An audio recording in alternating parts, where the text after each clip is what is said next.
3 metre. फर्श की बीमा क्या हो गया? फर्श का मतलब लंबाई चौड़ाई हो गया ना जी। बोला है 60 रुपया प्रति मीटर की स्क्वायर की दर से इसकी दीवारों और छत को पेंट करने की लागत है 7440 रुपया। कमरे की ऊंचाई ज्ञात कीजिए, कमरे की ऊंचाई ज्ञात कीजिए। यहां पर देखो ध्यान से सुनो, चारों दीवारों, फर्श पे तो करेगा नहीं पेंट, बोलो करेगा क्या? तो चार दीवारों का क्षेत्रफल प्लस छत का क्षेत्रफल, तो छत का क्षेत्रफल वही होगा जो फर्श का होगा। तो बताओ चारों दीवारों का क्षेत्रफल याद है किसी को? क्या होगा जल्दी बोलो? 2 गुना ऊंचाई 2 गुना लंबाई जोड़, बोलो जल्दी, लंबाई जोड़ चौड़ाई, यही होता है। तो 2 गुना ऊंचाई लंबाई जोड़ चौड़ाई, इसी से हम लोग यहां पर पता लगा लिए ये हमारे पास क्या है, चारों दीवारों का क्षेत्रफल।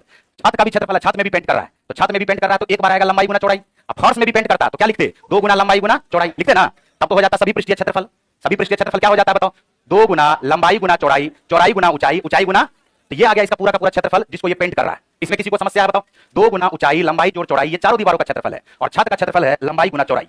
अब यहां पर हम लोग क्या करते हैं, ये तो क्षेत्रफल निकल गया, टोटल 1 मीटर स्क्वायर पर 60 रुपया खर्च हो रहा है, तो बताओ 7440 रुपया अगर खर्च हो रहा है तो कितना मीटर स्क्वायर के लिए खर्च हो रहा है? तो हम यहां से क्या करते हैं, या तो यही लिख दो 7440, अब बटे क्या लिख दोगे बताओ? 60। तो 0 से 0 देखो कट गया क्या? 6 से काटोगे 6 से कटेगा, 6 इकाई 6, 6 दूनी 12, 6 चौका। तो ये बताओ कि इसका मतलब है कि 124 मीटर स्क्वायर पर कितना खर्चा हो रहा है? 7440। तो हम यहां पर लगा देंगे 124 मीटर स्क्वायर। कौन भारी बात है बताओ? अब देखो लंबाई चौड़ाई दिया हुआ है, सिर्फ ऊंचाई नहीं दिया हुआ है, तो लंबाई और चौड़ाई की जगह पे 5 और 3 रखते हैं। 5 और 3 रखोगे तो 5 3 8। इधर हमारे पास देखो ऊंचाई है, एक एक स्टेप को हम समझा रहे हैं। क्या 8 दूनी 16 एच होगा क्या? तो 8 दूनी 16 एच ले लो, 16 एच ले लेते हैं, ठीक है। यहां पर लिख लो 16 एच प्लस लंबाई गुना चौड़ाई है, तो 5 तिया क्या हो जाएगा बताओ? 15। तो 5 तिया आ गया है 15, ये बराबर किसके हो जाएगा? क्या अब इसके बाद तो सिर्फ कैलकुलेशन है, तो 16 एच बराबर हमारे पास आएगा 124 में से 15 को घटा दोगे क्या 109 आएगा क्या? अब एच अगर निकालना है तो 16 से ही भाग देंगे। ऑप्शन को ऑब्जर्व करेंगे, यहां 4 है, यहां 3 है, यहां 5 है, यहां क्या है? अब बताओ 16 छाके 96, 16 सत्य तो है ही नहीं, तो 16 छा के जैसे ही बोला तो ऑप्शन को ऑब्जर्व करने पर क्या 4 3 5 आएगा क्या? कौन सा संख्या आएगा बताओ? तो डायरेक्ट आंसर हमारा क्या हो जाएगा? 6.8 मीटर। इसमें कोई दिक्कत है, कोई समस्या है तो बताओ?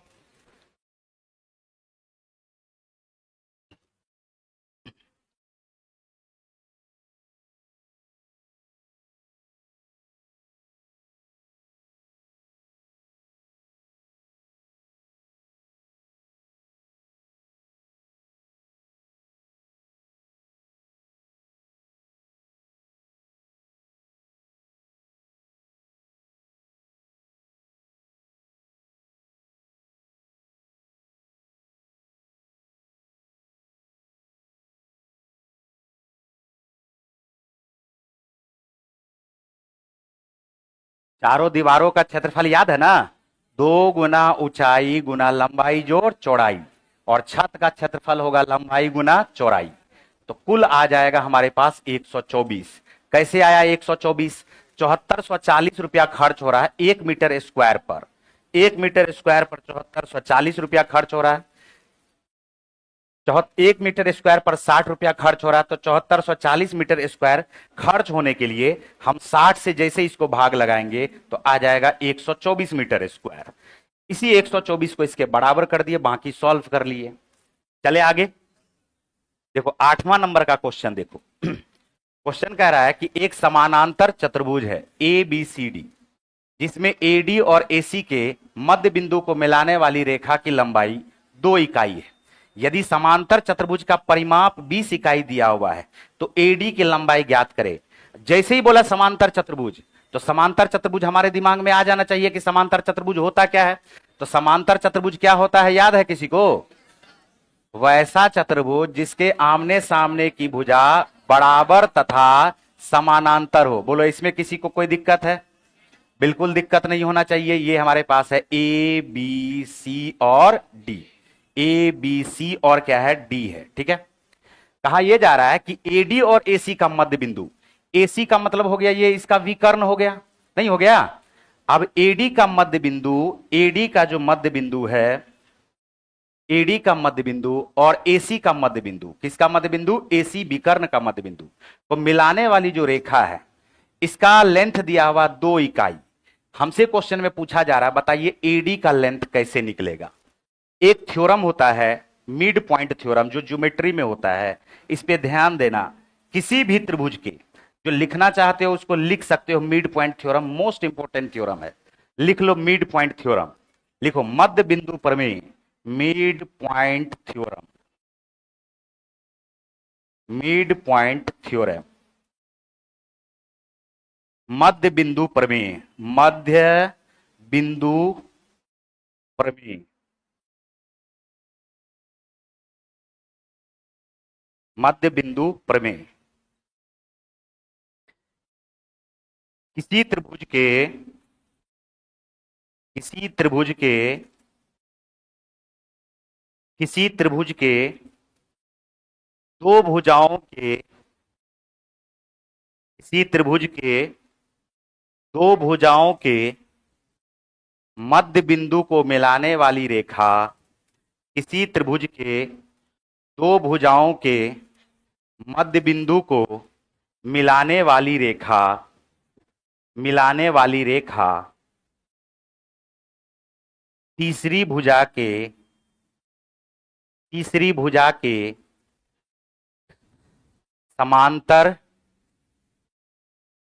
समांतर तथा आधी होती है, तीसरी भुजा के समांतर तथा आधी होती है। मध्य बिंदु प्रमेय, किसी त्रिभुज के दो भुजाओं के मध्य बिंदु को मिलाने वाली रेखा तीसरी भुजा के समांतर तथा आधी होती है। यहां बताओ, जैसे ही इस त्रिभुज में बात करते हैं, क्या है हमारे पास ADC, क्या ये त्रिभुज दिख रहा है क्या? और इस त्रिभुज के दो भुजाओं के मध्य बिंदु को अगर मिला दिया जाए तो तीसरी भुजा के समांतर तथा आधी होगी क्या? अगर DC का आधा 2 है, अगर DC का आधा 2 है तो बताओ DC का क्या लेंथ होगा? 4। और DC का अगर 4 लेंथ है तो AB का भी क्या लेंथ होगा? AD का लेंथ अगर x मानोगे तो BC का लेंथ क्या मानना पड़ेगा? अब बताओ, क्या इसका परिमाप नहीं निकलेगा क्या? तो परिमाप बोलोगे x plus x plus 4 plus 4, तो x प्लस x हो गया 2x, 4 4 8, तो यही हो गया परिमाप। और परिमाप हमारे पास क्या दिया हुआ है? 20, परिमाप दिया हुआ है 20। तो जल्दी बताओ, क्या 2x का लेंथ 12 आएगा क्या? और 2x का लेंथ अगर 12 आएगा तो x का लेंथ क्या आएगा? और x हमने किसका लेंथ माना था? AD का। तो बताओ AD का लेंथ क्या आ गया? 6 इकाई। कोई दिक्कत इसमें बताओ?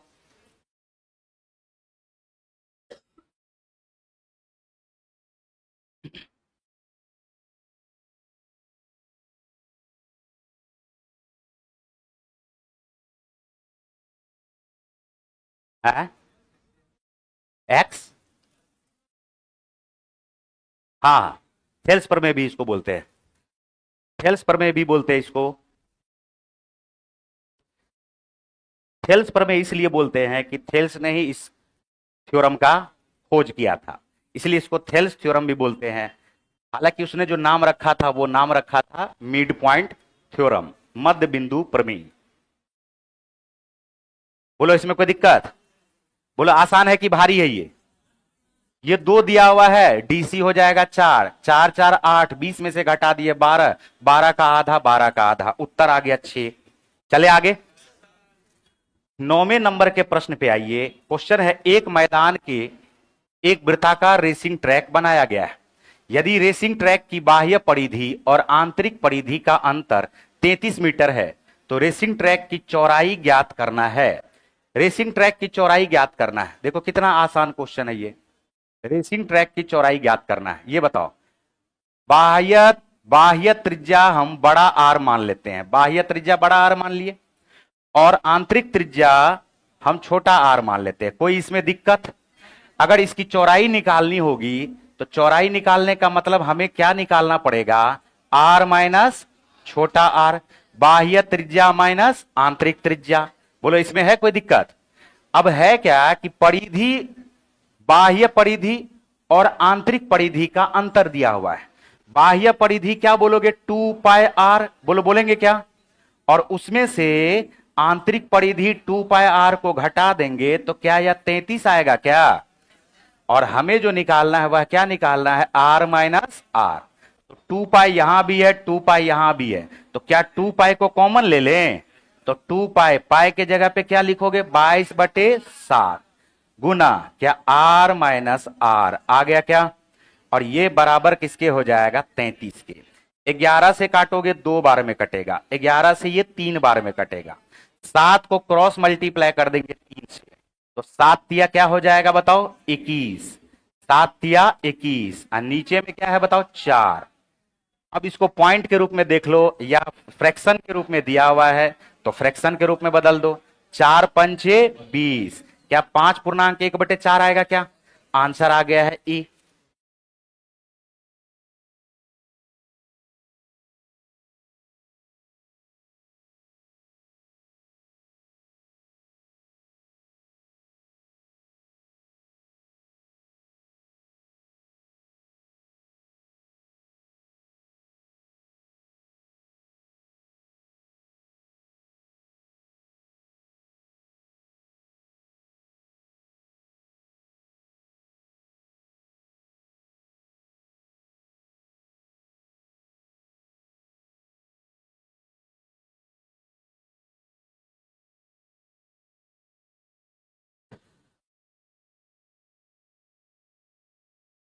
चले आगे,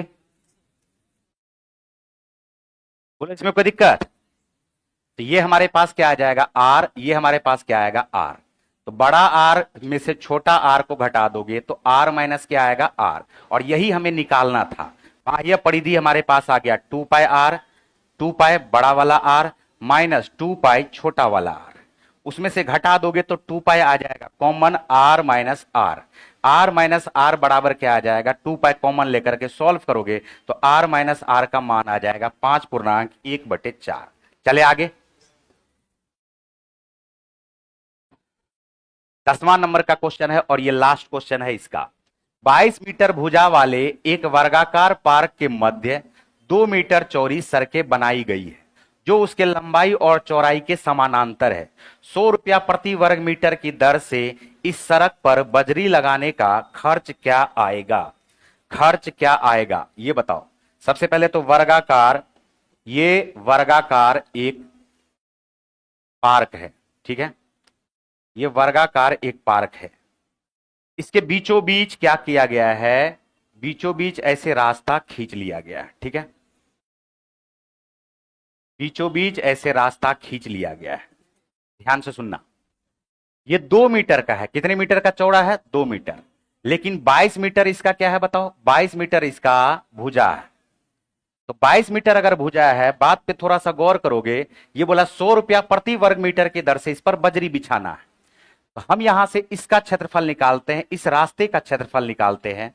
तो रास्ते का जब क्षेत्रफल निकालेंगे तो लंबाई तो इसका 22 ही रहेगा, लंबाई क्या रहेगा, लेकिन चौड़ाई क्या हो जाएगा 2। चौड़ाई क्या होगा 2। इसी तरह से इसका भी क्षेत्रफल निकालोगे तो लंबाई तो 22 ही रहेगा, चौड़ाई क्या हो जाएगा 2। लेकिन जब हमने दोनों का क्षेत्रफल कंबाइंड निकाला तो एक बार क्या हुआ कि ये वाला जो क्षेत्रफल है वो दोबारा गिनती हो गया। क्या हो गया?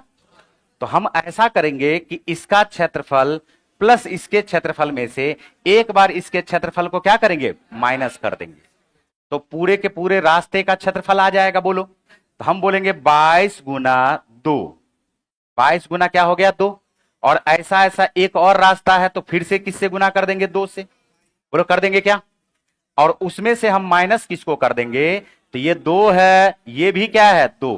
तो 2 मीटर का एक वर्ग दिख रहा है हमें। क्या 2 को 2 से गुना कर देंगे, भुजा का स्क्वायर कर देंगे तो क्षेत्रफल निकल जाएगा क्या? तो 22 दूनी 44 दूनी 88, 88 में से हम 4 को घटा देंगे तो हमारे पास क्या 84 वर्ग मीटर आ गया क्या?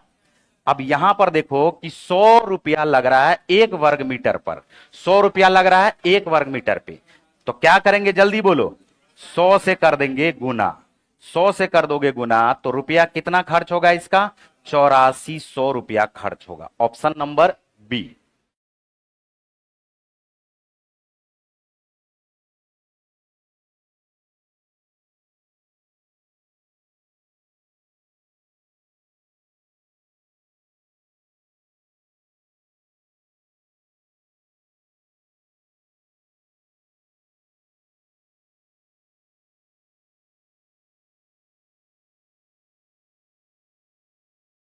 बोलो इसमें कोई दिक्कत है?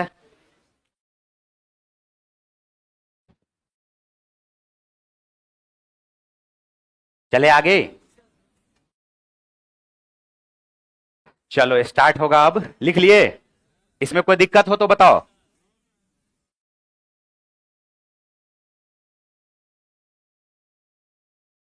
देखो स्लो पढ़ाना, कुछ लोग को लग रहा है स्लो आज पढ़ा रहे, लग रहा ना?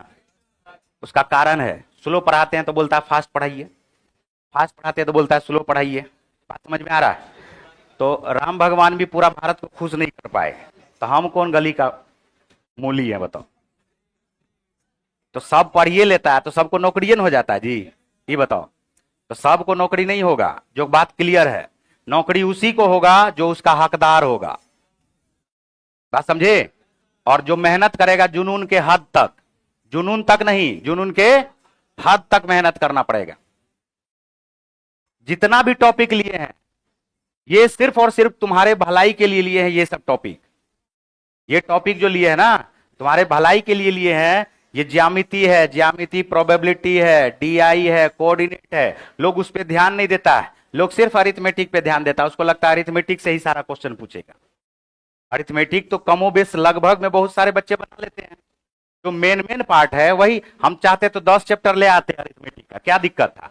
रेशियो पढ़ाते, परसेंटेज पढ़ाते, प्रॉफिट लॉस 10-10 क्वेश्चन पढ़ाना है तो हमारे लिए तो और आसान था। और हम वो सब पढ़ा दिए हैं। यूट्यूब पे देखोगे तो प्लेलिस्ट में रखा हुआ, जाकर के देखो कैसे पढ़ाएं। अब ये सब टॉपिक है, थोड़ा कम समझ में आता है, तो इसको कोशिश कर रहे हैं हम समझाने का। और ये सीख के जाओ। देखो यहां पर जितना भी ज्यामिति का 10 क्वेश्चन है और एक से एक क्वेश्चन है यहां पर, और सब में कुछ ना कुछ कॉन्सेप्ट है। देखो ये पहला क्वेश्चन, फिर से देखो पहला क्वेश्चन।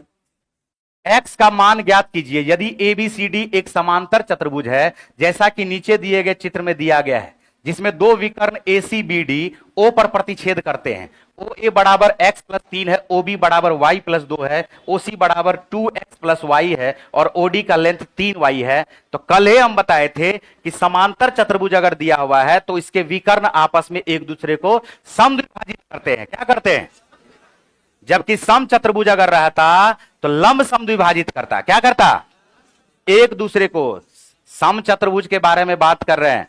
अगर सम चतुर्भुज का विकर्ण रहता तो यह क्या करता? एक दूसरे को परपेंडिकुलर बाइसेक्ट करता, मतलब एक दूसरे को 90 डिग्री पर बाइसेक्ट करता। लेकिन ये तो समांतर चतुर्भुज ना है जी, तो ये तो लंब पे समद्विभाजित नहीं करेगा, लेकिन करेगा तो समद्विभाजित नहीं करेगा। तो हम बोलेंगे अगर AC हमारे पास है और BD हमारे पास कर्ण दिया हुआ है, तो हम यहां से बोल सकते हैं क्या AO का जो लेंथ है, क्या AO का लेंथ CO के लेंथ के बराबर है? क्या बताओ? तो हम बोल सकते हैं AO का जो लेंथ है यह CO के बराबर है। AO का लेंथ हमारे पास x प्लस 3 है और CO का लेंथ हमारे पास क्या दिया हुआ बताओ? 2x प्लस वाई है। 2x प्लस वाई है। क्या बताओ x और y का रिलेशन यहां से निकलेगा कि नहीं निकलेगा? x और y का रिलेशन निकलेगा। x को घटा दोगे तो 3 जो बराबर आएगा, क्या x प्लस वाई के बराबर में 3 आएगा क्या? रुको, अभी इससे x और y नहीं निकला, फिर थोड़ा आगे बढ़ते हैं।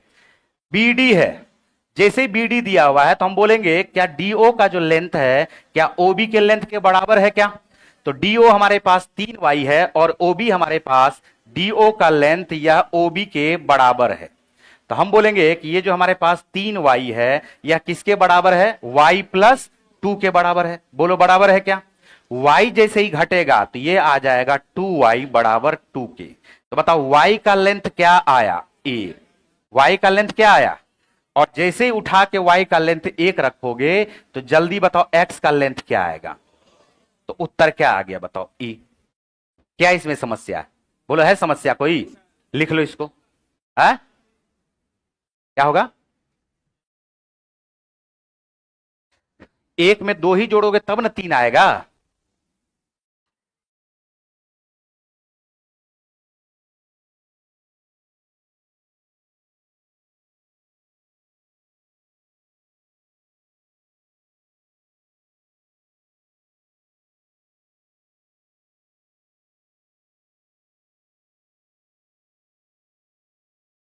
इतना जो कष्ट दे रहा है, उठ के वहां चल जाओ।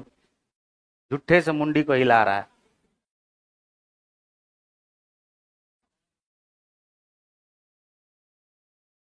अरे बोलो इसमें कोई दिक्कत है?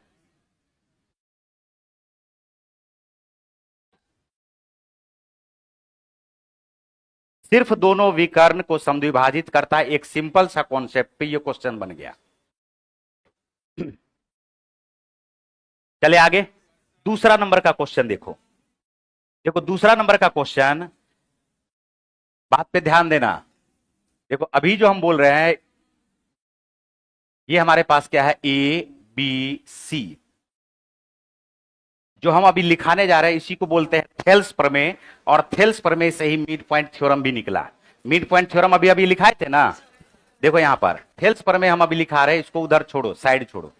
कोई किसी भी भुजा के समानांतर अगर एक रेखा खींच दो त्रिभुज के अंदर, किसी भी भुजा के समानांतर, जैसे हमने बीसी के समानांतर खींच दिया है डी, बीसी के समानांतर हमने क्या खींच दिया है, डी।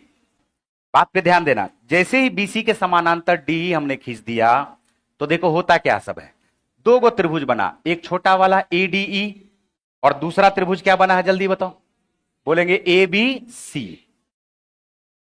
तो इसमें ए कॉमन है, छोटा वाले में भी और बड़े वाले में भी। और जब दो भुजा समानांतर होता है तो उसके संगत कोण आपस में बराबर होते हैं क्या, संगत कोण आपस में बराबर होते हैं क्या, इसी को ना संगत कोण कहा जाता है जी। इसका संगत कोण ये हो जाएगा, इसका संगत कोण ये हो जाएगा नीचे वाला। तो संगत कोण जब आपस में बराबर हो गए तो कितना ट्रायंगल, कितना एंगल बराबर हो गया दोनों में, बोलोगे तीनों का तीनों एंगल बराबर हो गया, तीनों का तीनों एंगल क्या हो गया। और जब तीनों एंगल बराबर हो गया तो एक रूल है, जिस रूल को कहा जाता है ट्रिपल ए का रूल, एंगल एंगल एंगल।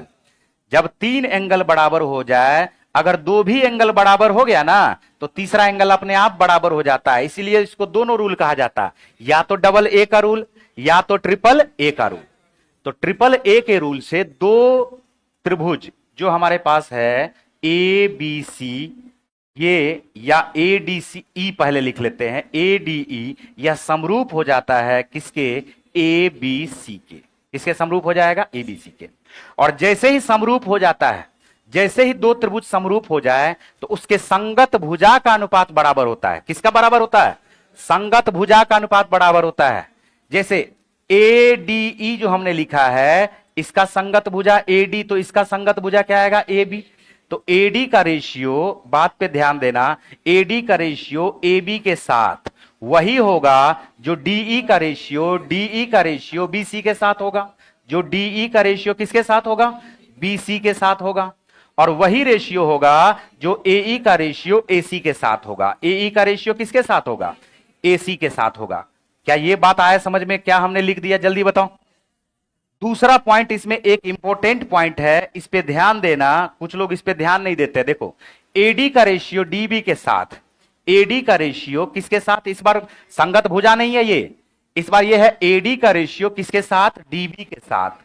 वही होगा जो एई का रेशियो किसके साथ, एई का रेशियो ईसी के साथ। लेकिन कुछ लोग अपना दिमाग लगा देते हैं, उसका कहना है कि डीई का जो रेशियो है यहां भी बराबर कर दीजिए बीसी के साथ, जो बिल्कुल भी बराबर नहीं होता है, जो बिल्कुल भी बराबर नहीं होता है। क्या ये पॉइंट समझ में आ रहा है क्या। हमने कहा संगत भुजा का अनुपात एडी का रेशियो एबी के साथ वही होगा जो एई का रेशियो एसी के साथ होगा, डीई का रेशियो वही होगा जो बीसी के साथ होगा। लेकिन एडी बटे डीबी बराबर एई बटे ईसी जरूर होगा, लेकिन बराबर नहीं होगा डीई बटे बीसी के। क्या ये बात आ रहा समझ में। और इसी से अभी अभी हमने बताया mid point theorem. Midpoint theorem, midpoint theorem का मतलब क्या, ये दोनों बराबर है क्या, देखो दोनों बराबर है क्या। दो भुजाओं के मध्य बिंदु को मिलाने वाली रेखा हमने यहां पर अभी अभी लिखाया था, यह क्या होता है, तीसरी भुजा के समांतर तथा आदि। कैसे पता चला, तो यहां पर बात पे ध्यान देना। हमने क्या कहा कि दो भुजा का मध्य बिंदु, ये जो दो भुजा का मध्य बिंदु है, जैसे ही मिलाओगे, अगर एडी हमारे पास एक है और डीबी हमारे पास एक है, ये ए ई हमारे पास एक है और ईसी हमारे पास एक है, ये एक एक कैसे आ गया, जब मध्य बिंदु को मिला रहे हैं तो इसका मतलब है कि एसी का ये आधा होगा, एसी का ये क्या होगा, एसी का एई होगा आधा और ईसी भी क्या होगा, आधा। तो हम बोलेंगे एडी का रेशियो, एडी का रेशियो डीबी के साथ, एडी का रेशियो, बात पे ध्यान देना, एडी का रेशियो एबी के साथ ये बराबर होगा एई का रेशियो किसके साथ, एसी के साथ। बात समझ में आ रहा है। और यहां पर देखो दो संगत भुजा का अनुपात बराबर, और तीसरा एंगल छोटे वाले में और बड़े वाले में दोनों में कॉमन होने के कारण बराबर। तो हम बोलेंगे क्या कि एस ए एस से ये दोनों का दोनों त्रिभुज क्या हो जाएगा, समरूप हो जाएगा। और जैसे ही दोनों त्रिभुज समरूप हुआ तो इसका मतलब संगत भुजा भी बराबर हो जाएगा। यानी तीसरा जो संगत भुजा हमारे पास पड़ा हुआ है वो कौन सा है बताओ, बोलोगे डीई बटे बीसी। डीई बटे क्या, बीसी। ये हमारे पास 1 है और ये रेशियो हमारे पास 2 है। तो बताओ डीई का रेशियो बीसी के साथ क्या हो जाएगा, तो बोलोगे वही होगा जो इन दोनों का है 1:2 ही हो जाएगा क्या। अब डीई का रेशियो बीसी के साथ 1:2 होगा तो बीसी का जो मान हो जाएगा वह हो जाएगा 2 गुना डीई। 2 गुना क्या आ जाएगा, डी। अभी अभी हमने कहा कि दो भुजा के मध्य बिंदु को मिलाने वाली रेखा तीसरी भुजा के समानांतर तथा आधी होती है। यानी तीसरी भुजा के समानांतर डीई बराबर हम लोग लिख सकते हैं हाफ ऑफ बीसी। बोलो लिख सकते हैं क्या। और जैसे ही संगत कोण भी बराबर हो जाएगा, संगत कोण भी बराबर हो जाएगा, तो दो समांतर भुजा अगर है तो संगत कोण बराबर, लेकिन दो संगत कोण बराबर है तो ये दोनों भुजा समांतर होगा कि नहीं होगा बताओ। ये दोनों प्रूफ हुआ कि नहीं हुआ। इसी को कहते हैं मिड पॉइंट थ्योरम और इसी को क्या कहते हैं, थेल्स प्रमेय। कुछ बात आया समझ में। लेकिन इस बात को ध्यान रखना है, थोड़ा सा जल्दी से इसको लिख लो। अब आते हैं क्वेश्चन पे। ये अलग अलग चीज है दोनों।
क्या ये बात क्लियर हुआ। और इसको याद रखो बिल्कुल, जो हम लिखाए हैं यहां से इसको ध्यान रखना है। इससे बहुत सारा क्वेश्चन बनता है समरूपता से खास करके।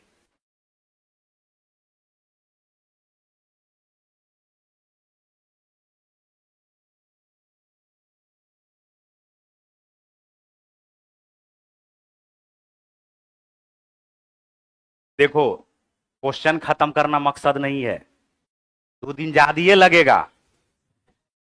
अगर क्वेश्चन खत्म करने का मकसद रहता तो आओ शाम में 6 से 7। बात समझ में आ रहा है। 20 क्वेश्चन करा देते 40 मिनट में, हैं क्वेश्चन भी खत्म हो जाता है। यहां पर देखो, यहां पर ध्यान से चले, मिटाई इसको, लिखो लिखो जल्दी से।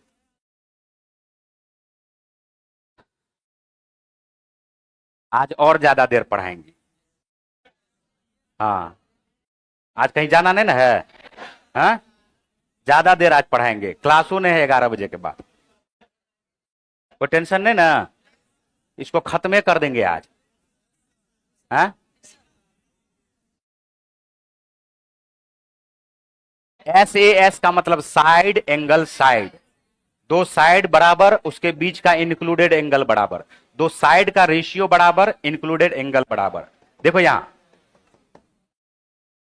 क्या हो रहा है, बीच बीच में कहां से आ जाता है। देखो यहां, अब यही क्वेश्चन हमारे पास दिया हुआ है। दी गई आकृति में ए बी समानांतर किसके है, क्यूपी के। ए बी का लेंथ दिया हुआ x, पी क्यू का लेंथ दिया हुआ x+10 और आरबी का लेंथ दिया हुआ x/2 और बीपी का लेंथ दिया हुआ x+1। तो क्वेश्चन हमसे बाद में पूछ लिया कि x+1 पी क्यू का मान क्या होगा। किसका मान पूछा, पी क्यू का। तो पी क्यू का मान पूछने का मतलब x प्लस 10 निकालना। क्या x का मान निकालेंगे? और अभी अभी जो हम प्रमेय बताए हैं, जैसे ही ये बोला कि समानांतर रेखा खींच दिया गया, ये समानांतर है क्या? तो समानांतर रेखा अगर खींच दिया गया तो हमने कहा कि दो त्रिभुज समरूप बनेगा। एक छोटा वाला त्रिभुज ए बी आर है और एक बड़ा वाला त्रिभुज आर क्यू पी है। और अभी अभी हमने एक प्रमेय बताया था कि यहां पर आर बी का रेशियो आर पी के साथ वही होगा जो ए बी का रेशियो क्यू पी के साथ होगा। बोलो, बताए थे? अब कुछ लोग इसको दिमाग में क्या सोचेंगे कि सर आरबी का रेशियो बीपी के साथ वही होगा जो ए बी का रेशियो क्यूपी के साथ। हो पाएगा क्या? अभी बोले थे ना नहीं होगा, उस पर जोर देकर के बोले थे ना कि नहीं होगा बराबर। तो बताओ, बराबर अगर करना है तो क्या, जैसे ही हमने देखा कि ये समानांतर रेखा खींचा हुआ है तो आरबी का रेशियो आरपी के साथ, आरबी का रेशियो हम लिख देते हैं आरपी के साथ वही होगा जो ए बी का रेशियो किसके साथ होगा? क्यू पी के साथ होगा। बोलो, होगा क्या? बस मान रखो यहां पर आरबी हमारे पास है x/2 और आरपी हमारे पास होगा इस दोनों का योगफल, इस दोनों का योगफल। तो x प्लस x/2 को जोड़ोगे, ए गो x है, आधा गो x है, तो 1.5 गो x हुआ जी। 1.5 गो x का मतलब 3/2x। क्या ये हमारे पास 3/2x प्लस 1 हो जाएगा क्या? बराबर x ऊपर रखोगे, नीचे क्या रखोगे? x plus 10। अब हम इसको सॉल्व करते हैं। जैसे ही हम यहां से इसको आगे मिला दिए तो 2 1 में गुना होकर के 2 में बदल जाएगा। नहीं होगा? 2 1 में गुना होकर किस में बदल जाएगा? 2 में। अब इसके ऊपर में ये 2 नीचे चला आएगा, इसका नीचे में 2, इसके नीचे में 2, 2 2 कट गया, ये x कट गया, तो 1/3x प्लस 2 बराबर 1/x प्लस 10। तो बताओ 3x प्लस 2 का जो मान है, क्या x प्लस 10 के बराबर है क्या? x को घटा दोगे 3x में से तो 2x आएगा, और 10 में से 2 को घटा दोगे 8 आएगा। x का मान क्या होगा? जैसे ही x का मान आ गया 4, तो जल्दी बताओ pq का मान क्या होगा? x प्लस 10, 4 में 10 को जोड़ देंगे, उत्तर क्या आ जाएगा? 14 इकाई। आंसर आ गया डी।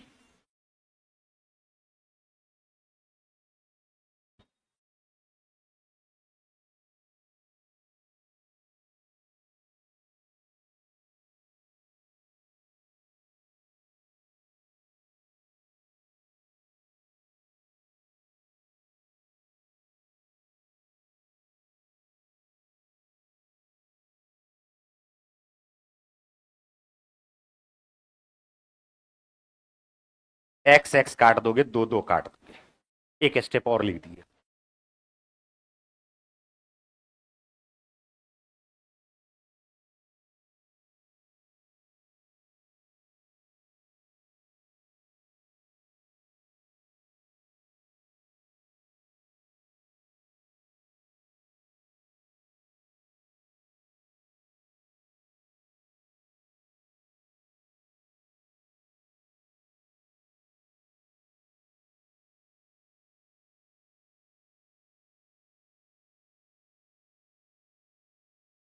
आरपी, आरपी बराबर पी क्यू है।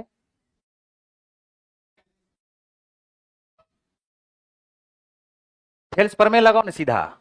आरपी बराबर पी क्यू के क्यों होगा?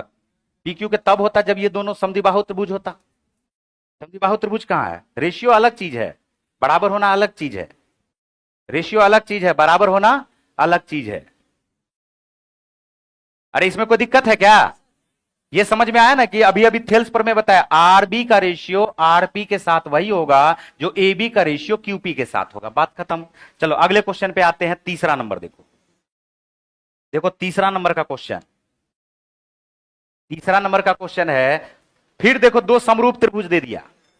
जब भी दो समरूप त्रिभुज हो, एक चीज और सुन लो, जब भी दो त्रिभुज समरूप हो, अगर ये हमारे पास दिया हुआ है, अगर ये हमारे पास दिया हुआ है, दो ट्रायंगल है, ये है ए बी सी, ये हमारे पास है डी ई एफ।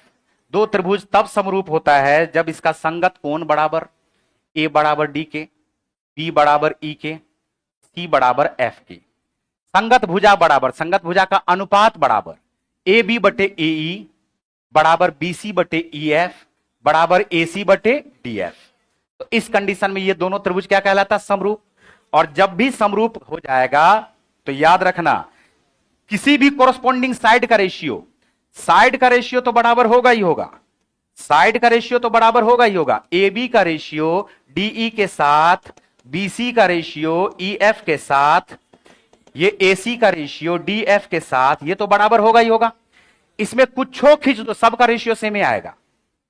कुछ खींचने का मतलब ये नहीं कि इसका हम माध्यिका खींच रहे हैं और इसका हम शीर्ष लंब खींच रहे हैं। इसका माध्यिका M1 है तो इसका माध्यिका क्या होगा? मान लो M2। तो दोनों का माध्यिका का भी रेशियो वही होगा, सेम। बात कुछ आ रहा समझ में? शीर्ष लंब अगर खींच दोगे, यहां से अगर शीर्ष लंब खींच देते हैं, अगर शीर्ष लंब खींच देते हैं A1 और शीर्ष लंब यहां से खींच देते हैं A2, तो इसका भी रेशियो वही होगा, A1 बटे A2। कुछ भी खींच दोगे इसके अंदर, लेकिन दोनों सेम चीज होना चाहिए। ऐसा नहीं कि इसका माध्यिका इसका एल्टीट्यूड खींच दिए, इसका माध्यिका तो इसका भी माध्यिका, इसका एल्टीट्यूड तो इसका भी एल्टीट्यूड। और साथ साथ एक बात और याद रखना, परिमाप किसका? ABC का, परिमाप ABC का, परिमाप DEF का, ये इसका भी जो रेशियो होगा वो भी क्या होगा? सेम ही होगा। तो जो रेशियो भुजा का होगा वही रेशियो इसके परिमाप का भी होगा, वही रेशियो इसके।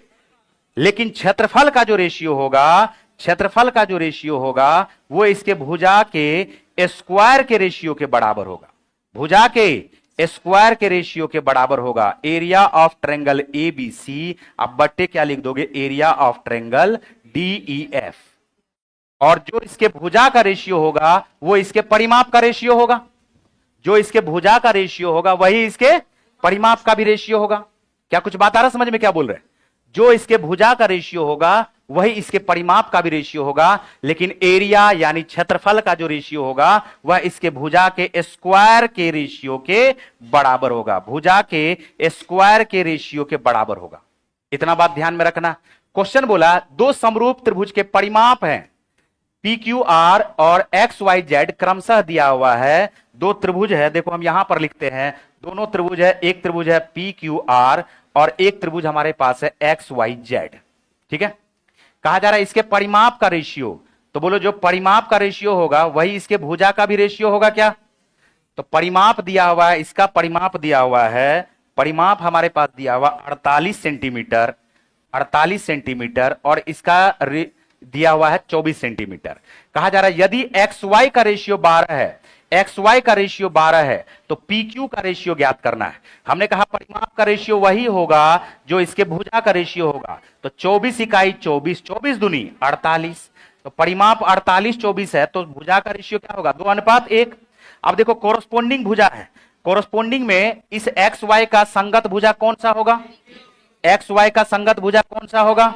XZ का संगत भुजा कौन सा होगा? QR का संगत भुजा कौन सा होगा? अगर XY हमारे पास दिया हुआ है तो निकलेगा तो इधर PQ का ना मान, और XY दिया हुआ है 12, तो बताओ PQ का मान क्या निकलेगा? 12 दूनी, उत्तर आ गया 24 सेंटीमीटर।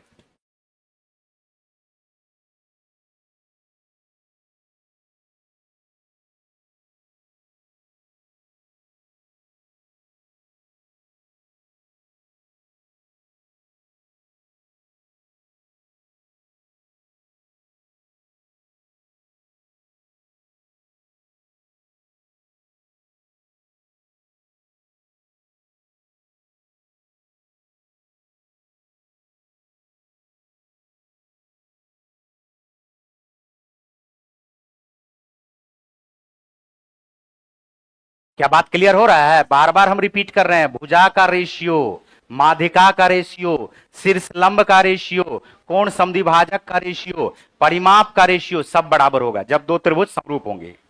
ठीक, एरिया का जो रेशियो होगा, क्षेत्रफल का जो रेशियो होगा, चाहे वो भुजा का रेशियो हो, माध्यिका का रेशियो हो, परिमाप का रेशियो हो, उन सब का कोई भी रेशियो जो दिया हुआ हो उसके स्क्वायर के बराबर होगा। अगर माध्यिका इसमें दे देता, बोलता माध्यिका है इसका 12 सेंटीमीटर, 24 से 48 सेंटीमीटर, और इसका माध्यिका है 24 सेंटीमीटर, तो बोलता भुजा का रेशियो निकालिए, तब भी निकाल लेते आराम से। माध्यिका देकर के एरिया भी पूछ सकता है क्या? बिल्कुल पूछ सकता है। माध्यिका दे दिया 12 सेंटीमीटर और ये दे दिया 6 सेंटीमीटर, माध्यिका दे दिया मान के चलो ABC का 12 सेंटीमीटर, PQR का 12 सेंटीमीटर, ये माध्यिका बोल रहा है, पहले का माध्यिका दे दिया 12 सेंटीमीटर और दूसरे का माध्यिका दे दिया 6 सेंटीमीटर। बोलेगा क्या, बताइए इसके एरिया का अनुपात क्या होगा। क्या करोगे, दिया है माध्यिका का रेशियो लेकिन पूछ दिया एरिया का अनुपात, क्या करोगे, रेशियो निकालोगे। 6 इकाई 6, 6 दूनी 12, 6 इकाई 6, 6 दूनी 12। तो ये आ जाएगा हमारे पास माध्यिका का रेशियो 2:1। तो माध्यिका का रेशियो अगर 2:1 आ गया तो बताओ भुजा का रेशियो भी क्या होगा, तो एरिया का रेशियो क्या होगा, 2 दूनी 1 इकाई ए, तो भी रेशियो निकल जाएगा। परिमाप का रेशियो है, एरिया का रेशियो पूछेगा, तब भी जो परिमाप का रेशियो है उसका स्क्वायर कर दोगे तो एरिया का रेशियो निकल जाएगा।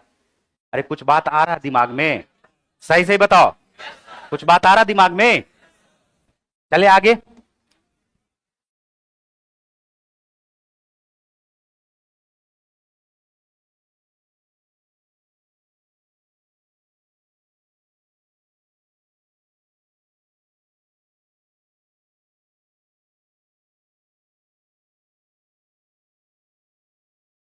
चले आगे। चौथा नंबर देखो, √3 इकाई वाले भुजा की एक समबाहु त्रिभुज के परिवृत्त की त्रिज्या क्या है। अब देखो ये परिवृत्त की त्रिज्या है, अब इसका कॉन्सेप्ट बहुत है, यहां पर इसका कॉन्सेप्ट बहुत है। परिवृत्त किसको कहा जाता है, अंतःवृत्त किसको कहा जाता है, पहले तो ये बात मालूम होना चाहिए। कोई भी त्रिभुज है, किसी भी त्रिभुज है, बात पे ध्यान देना, किसी भी त्रिभुज के, किसी भी त्रिभुज के, किसी भी त्रिभुज के,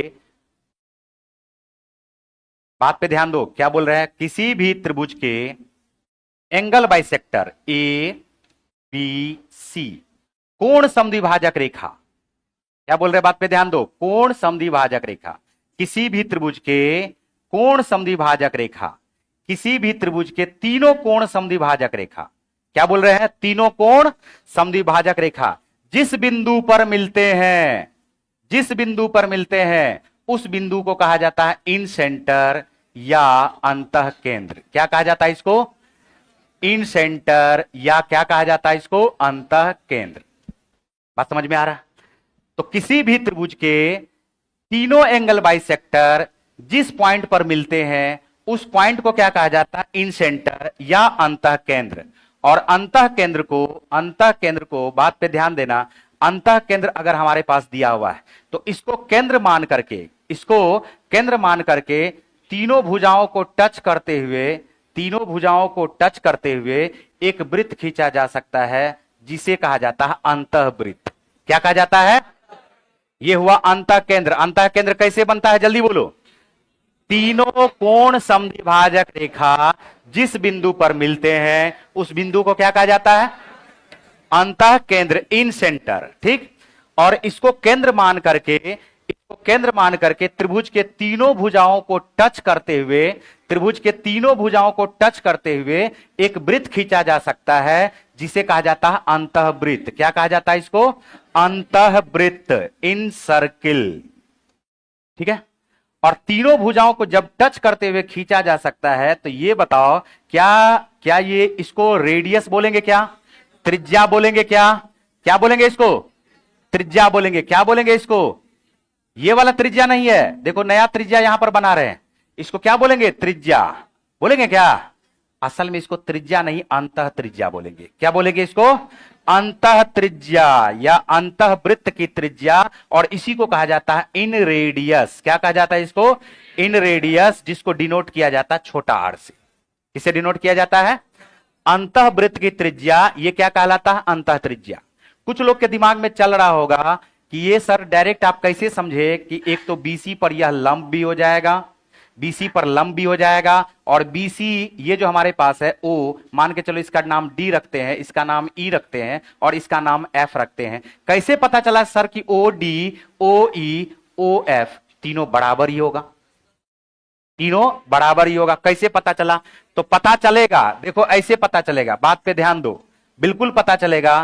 क्या एक बात पता है क्या कि ये जो है किसी भी बिंदु से अगर दो स्पर्श रेखाएं खींची जाए तो ये दोनों का दोनों स्पर्श रेखा बराबर होगा, दोनों का दोनों स्पर्श रेखा क्या होगा, और जैसे ही दोनों स्पर्श रेखा बराबर होगा तो यहां से इस स्पर्श रेखा पर खींचा गया लंब, इस स्पर्श रेखा पर खींचा गया लंब, ये दोनों भी क्या होगा, जल्दी बोलो, बराबर होगा कि नहीं होगा, बोलो बराबर होगा।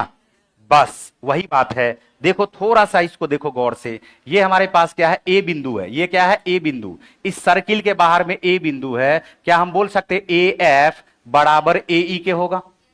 ये स्पर्श रेखा दिख रहा है, और जैसे ही स्पर्श रेखा दिख रहा है तो इस स्पर्श रेखा पर केंद्र से कितना डिग्री का कोण बनेगा जी, कितना डिग्री का कोण बनेगा, बताओ। तो ये दोनों बराबर हुआ, और इसी तरह से ये तीसरा भी बराबर होगा क्या, इसी को क्या कहा जाता है, इन रेडियस, अंतः त्रिज्या। और अंतः त्रिज्या के बारे में बात कर रहे हैं, ये इन सेंटर है, इसको कहा जाता है इन सेंटर। दो तीन प्रकार का इसमें क्वेश्चन पूछा जाएगा। किसी भी त्रिभुज में अगर अंतः त्रिज्या निकालना हो, किसी भी त्रिभुज में अगर अंतः त्रिज्या निकालना हो तो हम बोलते त्रिभुज का क्षेत्रफल बटे सेमी पेरीमीटर कर देंगे। त्रिभुज का क्षेत्रफल बटे क्या कर देंगे हम लोग, अर्ध परिमाप, अर्ध परिमाप। देखो साबित सबको किया जा सकता है लेकिन इसमें टाइम लगेगा, तो हम यहां पर सिर्फ लिखा रहे हैं कि किसी भी त्रिभुज में, किसी भी त्रिभुज में इन रेडियस या अंतः त्रिज्या बराबर त्रिभुज का क्षेत्रफल बटे सेमी पेरीमीटर।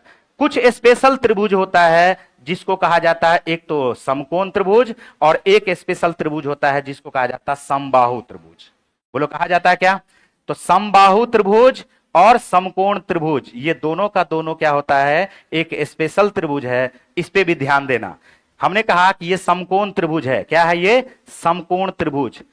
तीन तरह से अंतः त्रिज्या को याद रखा जा सकता है, तीनों तरह से इसको याद रखोगे, क्या इसको याद रखोगे, तो किसी भी त्रिभुज में इन रेडियस बराबर त्रिभुज का क्षेत्रफल बटे सेमी पेरीमीटर। समकोण त्रिभुज में त्रिभुज का क्षेत्रफल, ये परपेंडिकुलर है, ये बेस है, ये हाइपोटेनियस है, कर्ण है। तो समकोण त्रिभुज में इन रेडियस बराबर, बोलोगे perpendicular plus base minus hypotenuse का आधा। और समबाहु त्रिभुज में इन रेडियस बराबर त्रिभुज का एक भुजा बटे लिखोगे 2√3, इसको कहा जाता है, इसको याद रखोगे। इन रेडियस बराबर क्या होगा, त्रिभुज का क्षेत्रफल बटे सेमी पेरीमीटर। समकोण त्रिभुज में इन रेडियस बराबर क्या हो जाएगा, अंतः त्रिज्या बराबर लंब प्लस आधार माइनस कर्ण का आधा। और समबाहु त्रिभुज में इन रेडियस बराबर क्या हो जाएगा, भुजा बटे 2√3, भुजा बटे 2√3। जल्दी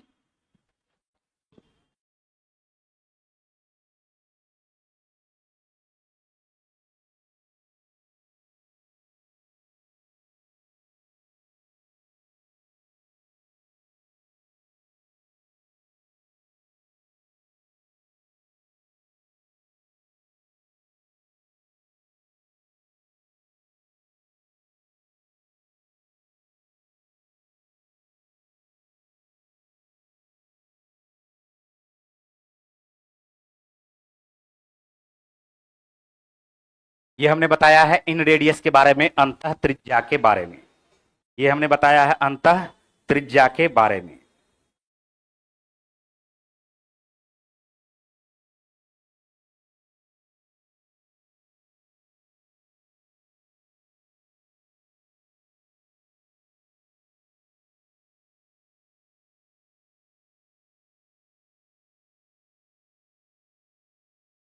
हो गया,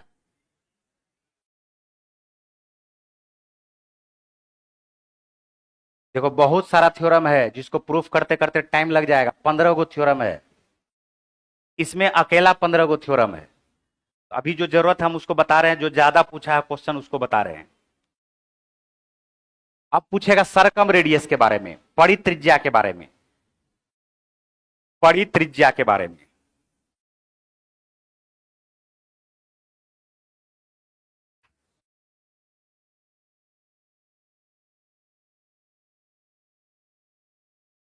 ठीक है, हो गया, लिख रहा है कि घास रहा है जी, अरे जल्दी जल्दी लिखो यार, इतना हम तो दिल्ली पहुंच जाते। अबे दिल्ली दिल्ली का मास्टर ठगता है बे, तुम हमको क्या सिखा रहे हो, दिल्ली का मास्टर क्या है, कुछ नहीं है। पटना में है, बिहार में जो मिट्टी में, हमारे गांव में चलो ना, गांजा भी पीता है, मैथ भी बनाता है। बैठा रहता है, बैंक पीओ का क्वेश्चन दो बना देगा, समझे? फालतू वाला बात नहीं बोलना है। हमारे गांव में कुत्ता बिल्ली भी ऑनर्स रहता है। चलो देखो यहां,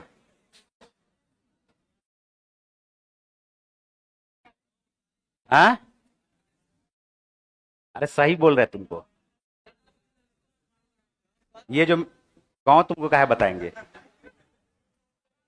बिहार, बिहार है, समझ रहे हो ना?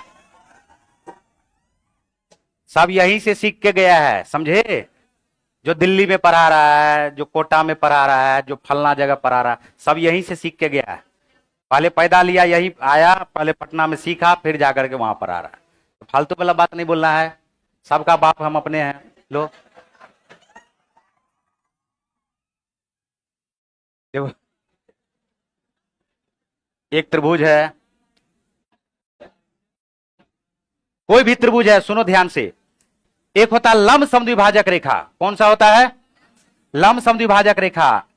ऐसा बिंदु जिससे सामने वाली भुजा को बाइसेक्ट भी कर दे, समद्विभाजित भी कर दे, और इस पर लंब भी हो। क्या हो? लंब भी हो। तो इस रेखा को कहा जाता है लंब समद्विभाजक रेखा। क्या बात बोल रहे हैं? ध्यान से सुनो। इस बिंदु से किसी बिंदु से सामने वाली भुजा को समद्विभाजित भी कर रहा है और लंब भी खींच रहा है। सामने वाली भुजा को समद्विभाजित भी कर रहा है और लंब खींच रहा है। सामने वाली भुजा पर यह लंब भी है और समद्विभाजित भी कर रहा है। तो इस कंडीशन में इस बिंदु को केंद्र मानते हुए, बात पे ध्यान दो, इस बिंदु को केंद्र मानते हुए एक यहां पर चाप रख करके इस त्रिभुज के शीर्ष से, त्रिभुज के तीनों शीर्ष से एक वृत्त खींचा जा सकता है, जिसे कहा जाता है परिवृत्त। क्या कहा जा सकता है इसको? क्या कहा जाएगा इसको? परिवृत्त। तो एक हुआ अंतःवृत्त जो भुजा को टच कर रहा था, और एक हमारे पास क्या हो गया? परिवृत्त। क्या हो गया? परिवृत्त हो गया। बात पे ध्यान देना, ये हमारे पास है। देखो एक बात और बताओ, अगर हमारे पास ये दोनों बराबर है, ये लंब खींचा हुआ है, तो किसी भी बिंदु से, इस भुजा के किसी भी बिंदु का बारे में बात कर रहे हैं, इस बिंदु से इस पॉइंट को मिला दो, ठीक है? और इसी बिंदु से इस पॉइंट को मिला दो, इसका नाम रख लो P। तो PA बराबर हो जाएगा PB के। PA बराबर किसके हो जाएगा? PB के। देखो ये हमारे पास है D, AD बराबर किसके? DB के। AD बराबर, और दोनों में PD कॉमन होने के कारण बराबर, अरे दोनों में PD कॉमन होने के कारण बराबर, और इसके बीच का जो एंगल है कितना डिग्री है? तो S यानी भुजा, A एंगल, भुजा, भुजा कोण, भुजा, भुजा कोण, भुजा। क्या दोनों त्रिभुज सर्वांगसम हो जाएगा? क्या इस बार सर्वांगसम हो गया? क्या हो गया? और जैसे सर्वांगसम हुआ तो हम बोलेंगे PA बराबर किसके? PB के। PA बराबर किसके? Q से खींच दो A और Q से खींच दो B, तो QA बराबर किसके? QA बराबर किसके? बस बात जो समझाना था, अब ये देखो हम समझा रहे हैं। यहां से जैसे हमारे पास ये A है, B है और क्या है? C है। हमने कहा कि इस दोनों को मिला दो, इस दोनों को मिला दो। ये AO, इसका नाम S रख लेते हैं S, इसका नाम BS और CS। बात पे थोड़ा गौर करना। मेरे कहने का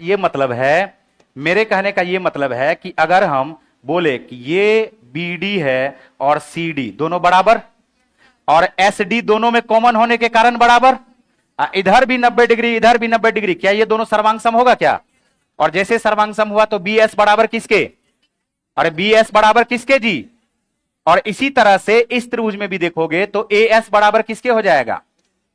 और जब तीन भुजा बराबर हो जाए, तीन भुजा बराबर हो जाए, इसका मतलब इस जगह से इसका दूरी, इसका दूरी, इसका दूरी सेम हुआ। और जैसे ही सेम हुआ तो क्या इसको त्रिज्या मान करके तीनों बिंदु से एक वृत्त नहीं खींच सकते हैं क्या? तो इसीलिए ये बन गया परित्रिज्या, और इसको हम लोग क्या बोलते हैं?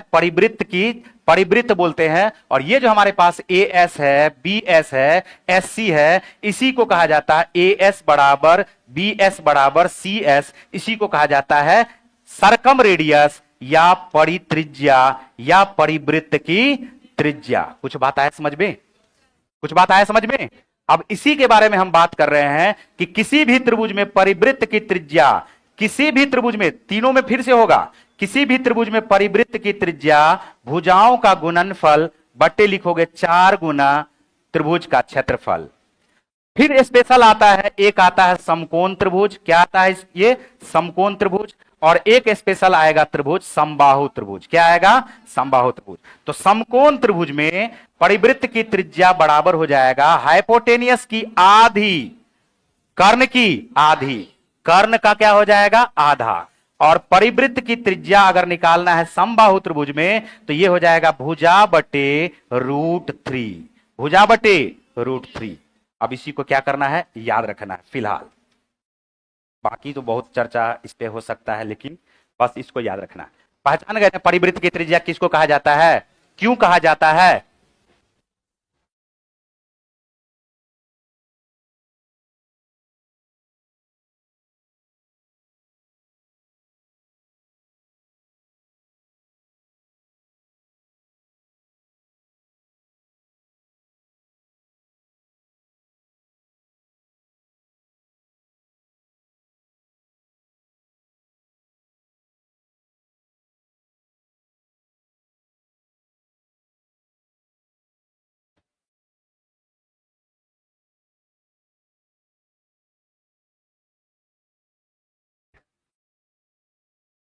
तो तीनों याद हुआ?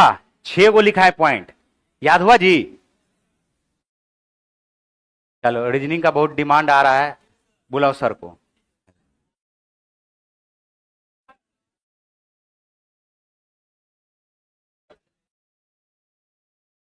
एक सवाल बनवा देते, ये वाला सवाल बनवा देते हैं। हाँ,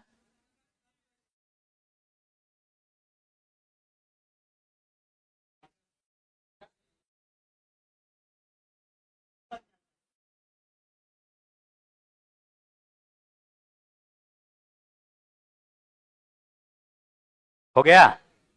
बस एक सेकंड सर, एक क्वेश्चन बता देते हैं, आ जाइए आप।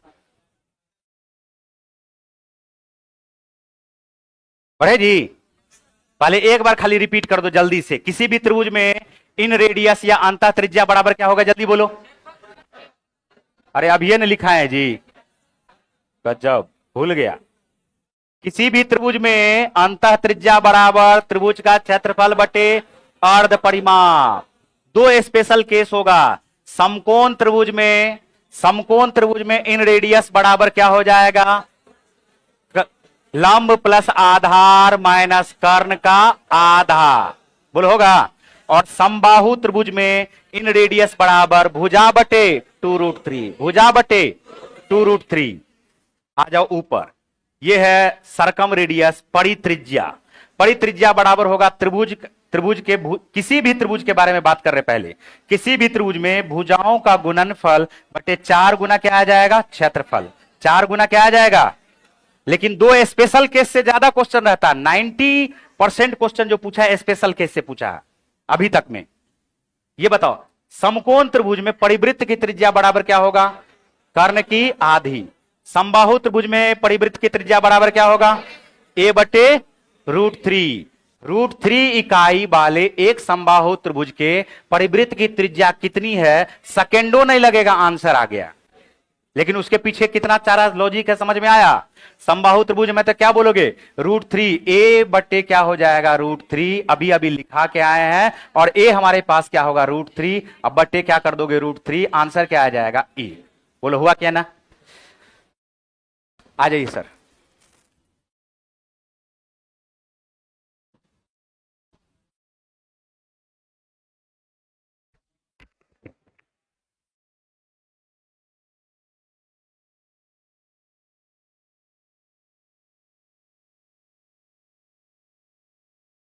Hello hello hello hello. लो, हम फिर आ गए।